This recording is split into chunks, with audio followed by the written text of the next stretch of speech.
So, Marshall, you are back in the Oscar race for your short documentary, A Night at the Garden. Give us a little bit of background into how this movie came into being. Um, well, it's a funny story. I was out having dinner with a friend of mine who is writing a screenplay that takes place in 1939 in New York. And he said, "Did you know that there was a rally in Madison Square Garden where 20,000 Americans gathered to celebrate Nazism?" And I was sure that he was wrong. I felt like I knew American history pretty well, and this was not part of what I had learned in school. And so I got home that night and I looked it up, and sure enough, he was actually right. And I discovered that there were some sort of short 5-second clips in a couple of historical documentaries, and I thought, well, if there's 5 seconds, there's more than that.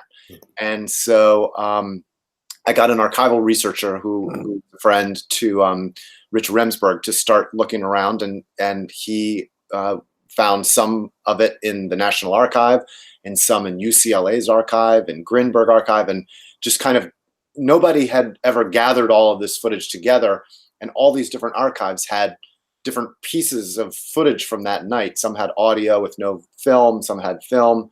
The National Archive had 35 millimeter prints that had never been scanned high def before, and so we gathered it all together. And when I watched it, I was shocked. And so this, I mean, it's a very short film that you made. It's about Right. 7.5 minutes long.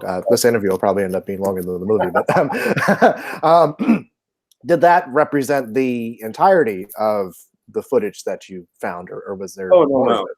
Yeah, no, there was a lot more. So, I mean, not a ton. It wasn't hours and hours and hours, Yeah. but yeah, no, I had to make editing choices for how to put it together. And when I first considered the project, I thought that I might do something a little more traditional, where I would interview historians and get some background on what exactly it was. But kind of on a whim, I decided, what would it be like if we just dropped the audience into this thing with no explanation? What would that feel like? And the more I started playing with it, the more I realized that there was a real power to just the immersive cinematic experience of having this thing unfolding that you don't know what it is, and you have to kind of lean in and puzzle it out. Um, and and uh, and that had something special in it to it.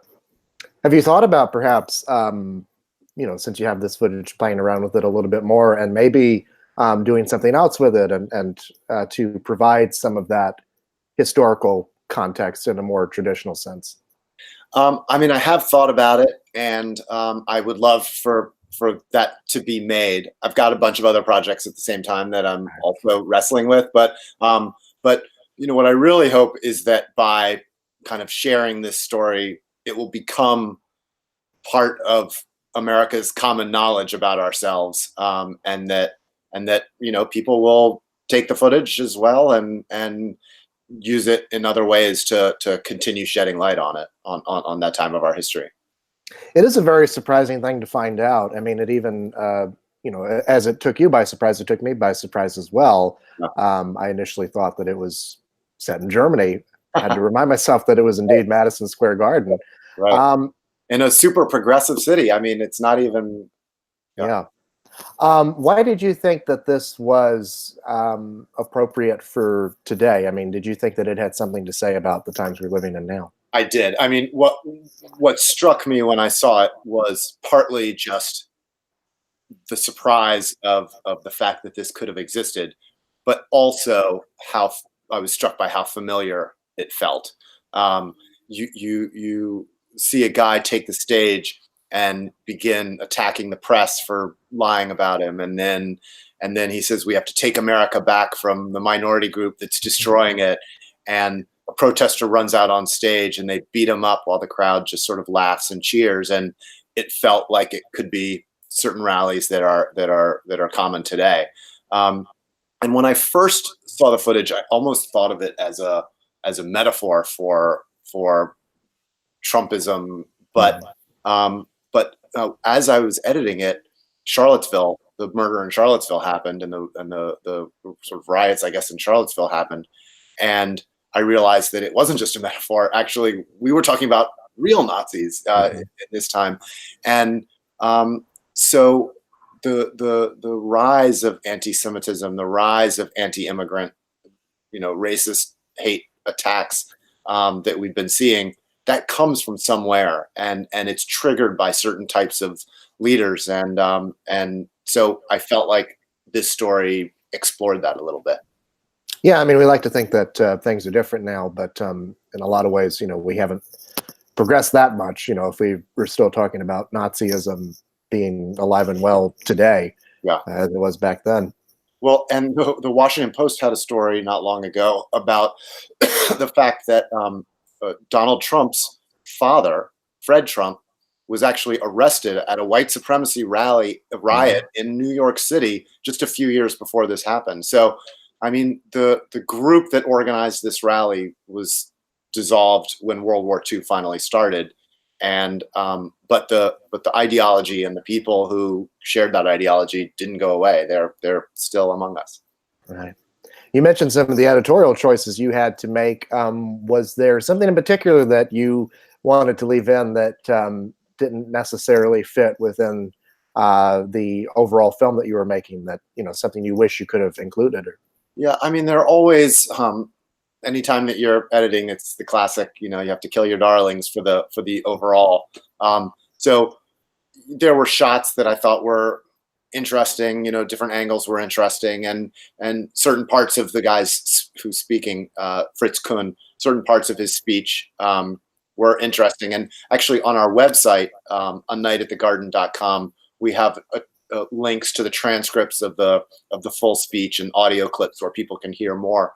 But I really wanted to kind of edit it to the bone, cut it down so that just the most dramatic, most powerful material was all that remained. Right. Among the editorial choices, though, there were choices I had to make about the ordering of shots and the placement of shots, and what we were going to leave in, what we were going to leave out.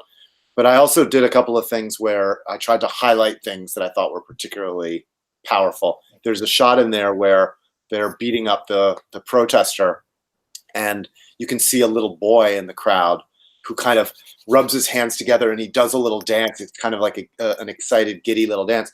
He was small, actually, in the original framing of the shot. So, but I felt like he said so much about the sort of potential for darkness and the thrill of being part of a mob that lurks within a lot of us. And so I zoomed in and reframed that shot to kind of accentuate him. So there were things like that as well that were part of making it. Right. Yeah. You're a multiple Oscar nominee. You got your first nomination in the feature category for your film Street Fight, Right. Which talk about movies that are prescient today. That was a film about then mayoral candidate Cory Booker running for mayor of Newark. Now Senator Cory Booker running for president. Right. Two questions about that. Number one, what did that recognition for you mean early in your career? And number two, I mean, having spent so much time with Senator Booker, what did you think when he announced his candidacy for president? Well, it was a great start to my career. That was the first feature-length film that I'd ever made. So I shot it myself. I edited it in my apartment, thinking, oh, this will be a little project that I'll share with my friends, and I'll be able to find out if I can make documentaries and if I like making documentaries. And so when it went to the Oscars, it was completely thousands and thousands of times past my expectation for what that thing was going to be. Of course, it was the year of March of the Penguins, so we got pretty crushed by the mighty penguin. In fact, Cory Booker is a vegan. I don't know if you know that. Yes, I've heard. Yeah. One of the things I've heard him say in interviews is that the only animal that he'll eat is penguin.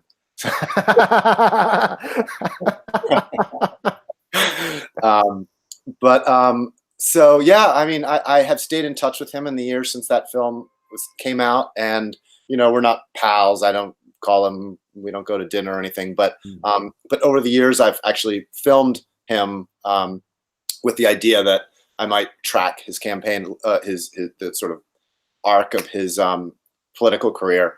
And so I actually filmed some of the lead up to the kickoff of his presidential campaign. Okay. So I've been following that a little bit, and was there, in his bedroom at 6 o'clock in the morning, the day that he announced, and hit send on Twitter to announce that he was going to run. Wow, no kidding. Well, I'm sure you're going to have a lot of interesting footage to work with over the next, 2 years of the election. Yeah, let's see. Yeah. Your second Oscar nomination came again in the feature category for the film "If a Tree Falls," and I bring this up too because I mean you seem to have like not a consistent message in your work, but you seem to be very interested in politics and in extremism and social change. Mhm. Are those the things that really drive you in your filmmaking? Yeah, so I mean, If a Tree Falls is about a radical environmental group, the Earth Liberation Front, that burns timber companies, and the government considers them to be terrorists, and they consider themselves to be like the Boston Tea Party, property destruction for symbolic reasons. But so I am interested in people with big ideas that and big goals that sort of bang into reality. That's something that interests me. I'm certainly interested in politics, though.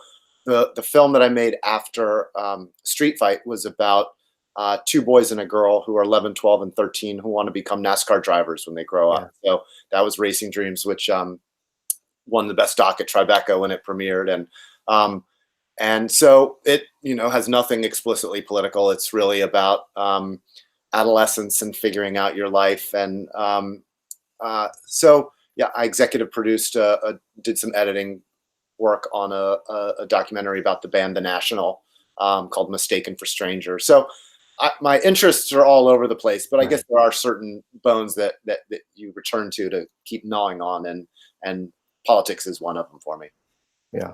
I mean, certainly the movies that have gotten you some Oscar consideration all seem to have a somewhat of a consistent through line. No, I think that's probably. Well, in regards to this one getting nominated, I mean, there's always a wealth of competition in the documentary categories, in both the features and the shorts.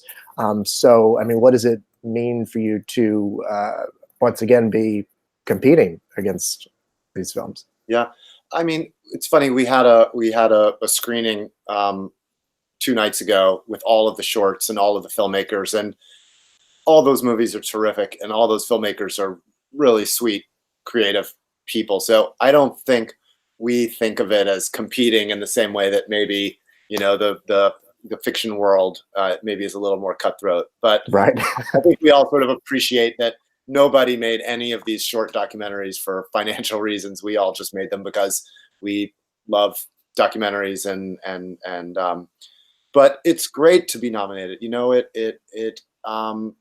It helps so much, particularly with the short, because it elevates it and allows people to notice something that a lot of times they don't notice. So I'm really proud of this film, but mostly I'm excited that the nomination will enable us to have conversations like I'm having with you, and share it with wider audiences. Well, Marshall, thank you so much. Congratulations again on your nomination and on the film. Appreciate your time. Thanks, I really appreciate it. You're welcome. Have a good one.